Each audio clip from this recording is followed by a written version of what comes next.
नमस्कार, जनपक्ष में आपका स्वागत है। मैं हूं प्रियदर्शन। दोस्तों, दिल्ली में विश्व पुस्तक मेला शुरू हो गया है, जो गहमा गहमी इस शनिवार से ही लगातार वहां देखने को मिली। हम जानते हैं कि अगले इतवार तक वो जारी रहेगी, क्योंकि इस पुस्तक मेले में देश भर से लोग आते हैं। किताबों की दुनिया बिल्कुल आबाद होती है। मेरा अनुभव रहा है पिछले कम से कम 20 वर्षों से, या शायद इससे ऊपर से भी, इस पुस्तक मेले में जाने का। जिन लेखकों से बरसों आपकी मुलाकात नहीं होती है, पूरे बरस आपकी मुलाकात नहीं होती है, आप जानते हैं कि इस मेले में आपको मिल जाएंगे। और अलग अलग शहरों के लोग, लखनऊ से, इलाहाबाद से, बीकानेर से, भोपाल से, तमाम जगहों से लेखक आते हैं।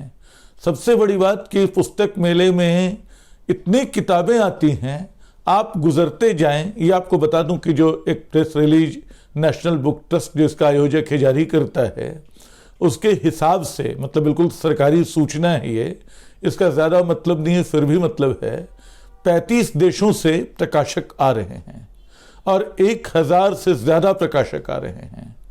3000 से ज़्यादा स्टॉल लगेंगे। तो जाहिर है कि 1000 प्रकाशकों में बहुत बड़ी तादाद हिंदी के प्रकाशकों की, भारतीय भाषाओं के प्रकाशकों की, अंग्रेजी के भारतीय प्रकाशकों की भी है। और पुस्तक मेले का हर साल का एक दिलचस्प दृश्य है, जिसको लेकर कई बार मजाक भी होता है, कि आप जिस भी स्टॉल के आगे से गुजरें, सुबह से शाम तक, यानी 11 बजे से लेकर रात 8 बजे तक, आपको किसी न किसी किताब का लोकार्पण होता मिलेगा। तालियों की गड़गड़ाहट मिलती रहेगी। आप अगर लेखक नुमा कोई जीव हैं तो आपको हर जगह रोक लिया जाएगा और हर जगह आपसे आग्रह होगा कि इस किताब का लोकार्पण कर दीजिए। तो बहुत सारी किताबें जो लगातार छप के आ रही हैं पुस्तक मेले में, पहले दिन से बिल्कुल 9वें दिन तक, 9 दिन के इस पुस्तक मेले में लगातार वो आती जाती हैं। और हर स्टॉल पे, चूँकि वो कभी ठंडी बर्फ़ी के साथ, कभी लेखक द्वारा लाई गई मिठाई के साथ किताबों का लोकार्पण होता रहता है। तो ये अपने आप में वाकई मेला है। और इस मेले के बीच लेखक को भी आपस में मिलते जुलते, और चूंकि हम अब पिछले 1 दशक से कम एक सेल्फी युग में दाखिल हो गए हैं, जहां हर कोई मोबाइल से इस मेले की झांकी और स्मृति अपने लिए संजो के रख लेना चाहता है, तो लगातार हर 2 कदम पे कोई ना कोई आपके साथ तस्वीर खिंचाने वाला मिल जाता है। तो मेला आपको आभास कराता है कि आप एक लेखक हैं और अपनी बिरादरी के बीच हैं। जो हिंदी किताबें बिल्कुल आपको समाज में दिखाई नहीं पड़ती हैं, जिनकी दुकानें लगातार बंद होती जा रही हैं, आप पाएंगे कि मेले में वो बिल्कुल सदाबहार हैं। निश्चित तौर पे किताबों की जो दुनिया है, ये मेला भरोसा दिलाता है कि वो बनी हुई है। और इंटरनेट के ज़माने में जब पढ़ने का अभ्यास कम हो रहा है, तब भी किताबों का संसार जो है पाठकों को आकर्षित करता है। बहुत सारे गार्जियन जो हैं, बड़े माँ पिता अपने बच्चों को लेकर आते हैं। वो चाहते हैं कि उनके भीतर भी पढ़ने की प्रवृत्ति पैदा हो, उनके लिए वो नई किताबें खरीदते हैं। किताबों की इस दुनिया पर मैं फिर से लौटूंगा, लेकिन 2 बात जो इस आयोजन के सिलसिले में मुझे कहनी ज़रूरी लग रही हैं। कल इस मेले का उद्घाटन शिक्षा मंत्री धर्मेंद्र प्रधान ने किया।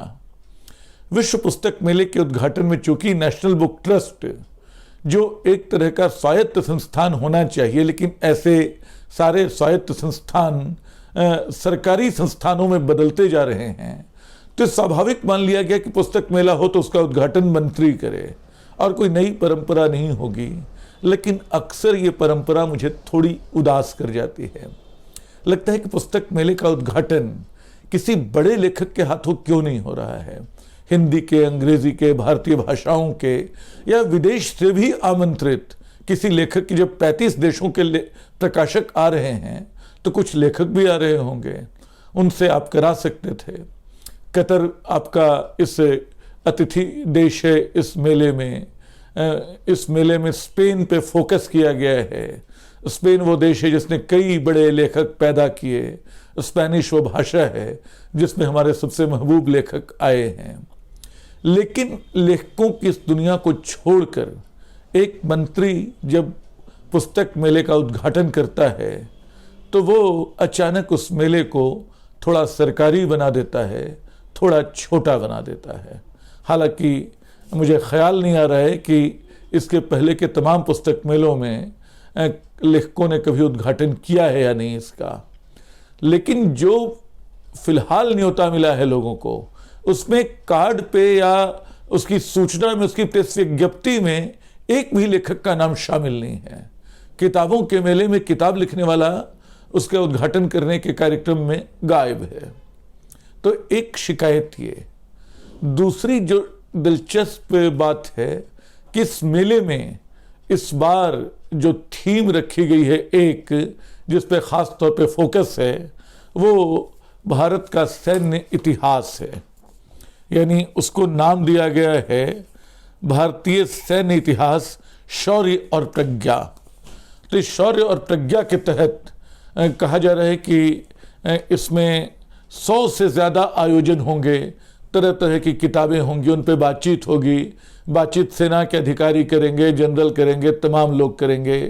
जो परमवीर चक्र विजेता हमारे हैं उनको लेकर प्रदर्शनियां होंगी, पोस्टर होंगे, और बड़गाम के 1947 के युद्ध से लेकर ऑपरेशन सिंदूर तक की झलकियां इस पुस्तक मेले में होंगी। दोस्तों, मुझे पता है कि युद्ध का साहित्य से, जैसे मानव जाति के इतिहास से, बहुत पुराना रिश्ता है। सच है कि दुनिया का महानतम साहित्य जो है या तो युद्ध पे है या प्रेम पे है। महानतम कविताएं युद्ध को लेकर लिखी गई हैं, बहुत सारे काव्य नाटक हैं जो युद्ध पे हैं। जो महाभारत हमारा है, जिसमें कहते हैं कि कुछ भी दुनिया में ऐसा नहीं है जो महाभारत में नहीं है, असल में वो युद्ध की ही एक गाथा है। और दुनिया के आधुनिक समय की जिन महानतम उपन्यासों को हम रेखांकित करते हैं, उनमें युद्ध और शांति, टॉल्स्टॉय का वार एंड पीस है। ऐसी किताबों की श्रृंखला बहुत बड़ी है। लगातार मैं नाम गिनाता जाऊं तो पता चलेगा कि हेमिंग्वे के उपन्यास को आप याद कर सकते हैं, for whom the bell tolls, या बहुत सारी किताबें जिनका वास्ता युद्ध से है, जिनका वास्ता प्रेम से है। तो युद्ध साहित्य का एक विषय रहा है, सैन्य पराक्रम देशों का, मानव जाति के इतिहास का एक अभिन्न हिस्सा रहा है, उससे हम इनकार नहीं करते हैं। लेकिन जब एक सरकार प्रायोजित ढंग से किताबों के मेले में एक तरह के सैन्यवाद को, एक तरह के राष्ट्रवाद को दाखिल कराने की कोशिश करती है, तो लगता है कि इसमें फिर मेले को एक दिशा दी जा रही है, एक खास दिशा दी जा रही है। ये बात इसलिए भी चिंता जगाती है कि हम जिस समय में रह रहे हैं, जिस सरकार को देख रहे हैं, वो अपनी परियोजनाओं में भयानक राष्ट्रवादी और देशभक्त होने का दिखावा करती है। दुर्भाग्य से देशभक्ति का दिखावा वास्तविक देशभक्ति से बहुत दूर होता है। जैसे राष्ट्रवाद जो है कुछ ज़्यादा हो जाए तो वो जहर में बदल जाता है। ये सारी बातें मेरी नहीं हैं, ये गांधी और टैगोर जैसे बड़े लोगों ने की हैं। मैं उनके उदाहरण बार बार देता रहा हूँ, चाहूँ तो फिर से याद दिला सकता हूँ, अभी याद नहीं दिलाऊंगा, क्योंकि अभी हम बात जो कर रहे हैं पुस्तक मेले की कर रहे हैं, और मुझे लगता है कि इस बात को लेकर ये इतराज़ जताना उचित है कि आप, क्योंकि सैन्य पराक्रम की गाथाएं तो लगातार मीडिया में जारी हैं। हर अवसर पे, हर मौके पे लगता है कि मीडिया एक युद्ध लड़ाने को तैयार है, और दुनिया वाकई इन दिनों तरह तरह के युद्धों से घिरी है जो खतरनाक हैं। तो साहित्य के इस महाआयोजन की थीम कुछ और भी हो सकती थी, उससे बेहतर कुछ और किया जा सकता था। सैन्य इतिहास पे जनरलों की स्मृति से ज़्यादा कुछ हासिल होने वाला नहीं है, क्योंकि दुनिया के ज़्यादातर जो जनरल होते हैं वो अक्सर युद्धों के बाद शेखी बघारने के लिए जाने जाते हैं। ये शब्द हो सकता है कुछ चुभता लगे, लेकिन ये मानव मनोविज्ञान है। मुझे बातचीत करते हुए महाभारत का एक किस्सा याद आ रहा है। सुना हुआ किस्सा है, क्षेपक की तरह उसमें उसकी कथाओं में कहीं जुड़ा होगा। कहते हैं कि महाभारत का युद्ध जब खत्म हुआ तो पांडव आपस में लड़ने लगे कि मैंने इतने लोगों को मारा है, मैंने इतने सैनिकों को मारा है, मैंने इतने हजार को मारा है। कृष्ण ने कहा कि चलो ऐसा करते हैं, एक आदमी ये पूरा युद्ध देख रहा था जिसका नाम बर्बरीक है। बर्बरीक की कहानी अलग है, किसी और दिन मैं सुनाऊंगा वो युद्ध क्यों देख रहा था। तो चलो उससे पूछते हैं। कृष्ण कहते हैं कि वो बताएगा कि सच क्या है। तो बर्बरीक ने कहा कि मैं तो देख रहा था कि कृष्ण ही मार रहे हैं और कृष्ण ही मर रहे हैं। आस्था की इस कहानी का एक आधुनिक भाष्य करने की इच्छा होती है मुझे कि इंसान ही मरता है, इंसान ही मारता है, सारे युद्धों का इकलौता सच यही होता है। पुस्तक मेले पे लौटें, आप जा रहे हैं तो ये विघ्न संतोषी की तरह मैं विषयांतर नहीं करना चाहता हूँ। बहुत सारी किताबें मिलेंगी, बहुत सारे लेखक मिलेंगे, आप उनको देखिए, उनसे मिलिए, किताबें खोज के खरीदिए। अगर वाकई आप पुस्तक प्रेमी हैं तो आपने देखा होगा कौन सी किताबें खरीदी जाने लायक हैं। इन दिनों दुर्भाग्य से एक चीज और हुई है, किताबों को हम अतिरिक्त श्रद्धा से देखने लगे हैं। किताबें भी, जैसे ज्ञान भी, जिससे हम दूर होते जा रहे हैं, हमारे लिए पूजा की वस्तु होती जा रही हैं, जबकि किताबें हमारे जीवन का हिस्सा होनी चाहिए। देखिए, दुनिया में बहुत सारी किताबें लिखी जाती हैं, रोज लिखी जाती हैं, बहुत अच्छी किताबें भी, बहुत बुरी किताबें भी, मोहब्बत फैलाने वाली किताबें भी, नफरत बांटने वाली किताबें भी। हमको चुनना होता है कि हम कौन सी किताब पढ़ेंगे, किन किताबों से दूरी रखेंगे। लेकिन एक नकली श्रद्धा के साथ अगर आप किताबों की इस दुनिया को देखेंगे तो थोड़े से मतलब किताबों के साथ भी बेईमानी करेंगे। क्योंकि अमूमन ये होता है कि किताबें तो खरीद लाते हैं, लेकिन वो सजावट के सामान की तरह आपके कक्षों में, आपके कमरों में, अलमारियों के भीतर पड़ी रहती हैं, वो खुलती भी नहीं कई बार। हालांकि ये काम वो भी करते हैं जो वास्तविक पुस्तक प्रेमी होते हैं।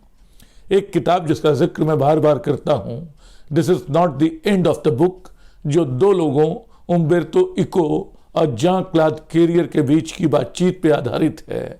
उम्बेर्तो इको इटालियन के बहुत बड़े बुद्धिजीवी और उपन्यासकार रहे और जां क्लॉद कैरियर फ्रांस के बहुत बड़े स्क्रिप्ट राइटर और लेखक रहे। दोनों किताबों की बातचीत करते हैं। दोनों ये भी बताते हैं कि उनके पास कम से कम, मतलब एक के पास 50,000 और एक के पास 30,000 किताबें हैं। फिर बातचीत ये भी होती है कि क्या उन्होंने वो सारी किताबें पढ़ रखी हैं। जां क्लॉद कैरियर को बताते हैं उम्बेर्तो इको कि ना, ऐसा नहीं होता है। उनमें आप बहुत कम किताबें होती हैं जो पूरी पढ़ पाते हैं। बहुत सारी किताबें आप पढ़ते हैं, अधूरी छोड़ जाते हैं। बहुत सारी किताबें ऐसी होती हैं जो आप रेफरेंस के लिए बीच बीच में उठाते हैं, पढ़ लेते हैं। और बताते हैं वो कि बहुत सारी किताबें ऐसी होती हैं जिनके बारे में हम इतनी बार सुन चुके होते हैं कि वो लगभग पढ़ ली जाती हैं हमारे लिए। महाभारत जितने लोगों ने पढ़ी नहीं है, उससे ज़्यादा लोगों ने सुनी है, और वो लगभग पूरी महाभारत उनको पता है। मैं जो किस्सा सुना चुका हूँ थोड़ी देर पहले, वो भी पता होगा। तो दोस्तों, किताबों के साथ दोस्ती बहुत अच्छी बात है। किताबें खरीदिए, खुश होइए, उनको पढ़ने का भी समय निकालिए, और उनको बांट भी सकते हैं आप चाहें तो।